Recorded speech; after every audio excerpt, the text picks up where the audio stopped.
So some idea that somewhere between Jesus and the apostles and today, the entire or majority of the church got corrupted to become Catholic or Catholic and Orthodox. And so they say this happened for many of them under the reign of Emperor Constantine. So they say, well, before that, there was a true church that didn't have saints, didn't have statues, didn't have prayers for the dead, didn't have Mariology, didn't have sacraments. And so there's this idea of this great apostasy because the whole church was under the reign of Constantine. But historically, what we can see and what we can physically experience just by traveling across town or across the state is that we can see the Eastern Catholic churches, particularly the Syriac churches, that existed outside of the Roman sphere of influence in Edessa or Nisibis, which were under the Persian Empire, in parts of India, which were under completely different empires, which existed going all the way back to the 1st century, and have something that is so similar in so many ways to Latin Catholicism, to Greek Catholicism. And so it completely destroys, without the person ever having to read a book, without the person ever having to read through the church fathers or read any early church document or read any early interpretation of the scriptures or figure out how the scriptures came to be codified into one single Bible, to be able to go and to look and say, oh, wow, the church is bigger than the Roman Empire.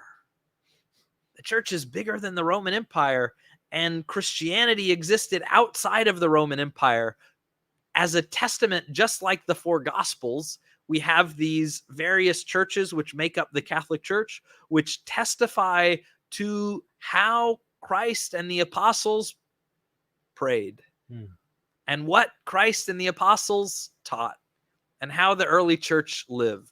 It really gives us an insight into the weakness of Protestant arguments, and then hopefully we meet somebody who's passionate, right? We meet somebody who's in love, and then we see, wow, here is an Eastern Christian, an Eastern Catholic, or even a Roman Catholic who is passionately in love with God. And now we see that not only was this historically true, but here we see that this is practically true in our day-to-day to be able to transform lives. That I'm able to see Christ in this person. Just like the woman at the well, they're drawn first to the woman, and then we believed first because of your word, but now we believe because we ourselves have met.